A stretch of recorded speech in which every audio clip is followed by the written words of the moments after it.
Programme করানো, এটা নির্বাচনে যে আইন রয়েছে সেটার হলো বিধি বহির্ভূত। ফলত আমরা মনে করব ইলেকশন কমিশন যদি কেউ এই ধরনের নির্বাচন কমিশনের বিধি বহির্ভূত অ্যাক্টিভিটিস করে থাকে তাহলে তাদের দ্রুত সেটাতে স্টেপ নেওয়া প্রয়োজন। কিন্তু আমরা দেখতে পাচ্ছি জোর যার মূল্য তার, সেই ক্ষেত্রে ইলেকশন কমিশন মাঠে লেভেল প্লেইং ফিল্ড রাখতে পারছে না। তারা এক দলের ক্ষেত্রে হলো অন্ধ এবং বধির হয়ে অপেক্ষা করছে, অন্য দলের প্রতি পর্যবেক্ষণ করছে। এজন্য আমরা ইলেকশন কমিশনের যারা রিটার্নিং কর্মকর্তা রয়েছেন, অফিসার রয়েছেন, সংশ্লিষ্ট যারা রয়েছেন, আপনাদেরকে আহ্বান জানাবো যে আপনারা যারা মাঠে নির্বাচনী বিধান ভঙ্গ করছে আপনারা সেই ক্ষেত্রে সতর্ক দৃষ্টি রাখবেন। দ্বিতীয়ত, ঢাকা মেডিকেল কলেজের এখানে যারা কর্মকর্তা কর্মচারী অনেকেই আমাদের সাথে যোগাযোগ করেছে, তাদেরকে জোর করে মিটিং মিছিলে নিয়ে যাওয়া হচ্ছে। কারণ এখানে অনেক ফ্রিল্যান্সিং জব রয়েছে যেগুলো আগে আওয়ামী লীগ চালাতো, এখন ব্যক্তি পরিবর্তন হয়েছে, অন্য ব্যক্তিরা সেগুলো চালিয়ে থাকে। ফলত আমরা যদি সুষ্ঠু একটি প্রাতিষ্ঠানিক ব্যবস্থার মধ্য দিয়ে না যেতে পারি তাহলে বাংলাদেশে এই ধরনের পরিস্থিতিগুলো বিরাজ করবে। আপনারা জানেন আজকে আমরা যেখানে উপস্থিত হয়েছে এটা ঢাকা মেডিকেল কলেজের ইমার্জেন্সি গেটের সম্মুখ গেট। এই গণ অভ্যুত্থানের সময় আমাদের অসংখ্য ভাইকে আহত করা হয়েছিল, শহীদ করা হয়েছিল। ঢাকার মেডিকেল কলেজের নার্স ডক্টর যারা রয়েছেন তারা নিজেদের বুক পেতে আমার ভাইদেরকে রক্ষা করেছিলেন।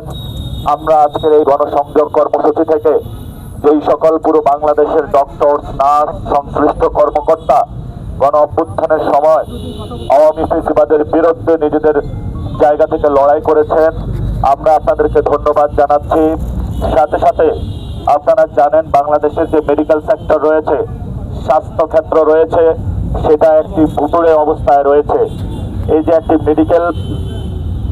মেডিকেল ইউনিভার্সিটি, মেডিকেল কলেজের সামনে যদি আপনি পরিস্থিতি দেখতে চান তাহলে সেখানে দেখতে পাবেন একজন রোগী যদি ঢাকা মেডিকেলে আসে তাহলে বাসাতে যতটুকু সুস্থ ছিল এখানে এসে আরো বেশি অসুস্থ হয়ে যায়। অব্যবস্থাপনা রয়েছে, ময়লা রয়েছে, এখানে অনেকগুলো সিন্ডিকেট রয়েছে। আমরা যদি বাংলাদেশে এইসব সিন্ডিকেট ধ্বংস করতে না পারি তাহলে বাংলাদেশে কোনো উন্নয়ন হবে না। বাংলাদেশে যারা ফাঁকাগুলি ছাড়ছে যে আমরা আসলে এই প্ল্যান বাস্তবায়ন করব, ওই প্ল্যান বাস্তবায়ন করব, আমরা মনে করি এগুলো মানুষের সাথে প্রতারণা। বিভিন্ন জায়গায় তারা দখল বাণিজ্য করে যাচ্ছে কিন্তু মুখে ফাঁকা বুলি ছাড়ছে আমরা বাংলাদেশের উন্নয়ন করব।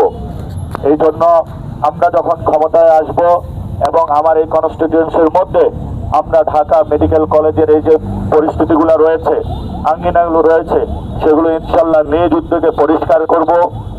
সাথে সাথে ঢাকা মেডিকেলের কর্মকর্তা কর্মচারী যাদেরকে জোর করে মিটিং মিছিলে নিয়ে যাওয়া হচ্ছে আমরা সেগুলো বন্ধ করব। আমরা যখন ঢাকা ভার্সিটিতে পড়াশোনা করেছিলাম ছাত্রলীগ, যুবলীগের গুন্ডা পান্ডারা আমাদেরকে হল থেকে মধ্যযুগীয় দাসদের মতন ব্যবহার করত, কিন্তু সেই যে ব্যবস্থা রাজা পরিবর্তন হয়েছে, কোনো ব্যবস্থার পরিবর্তন হয়নি। একই কায়দা এখনো সেই ব্যবস্থা চলমান রয়েছে।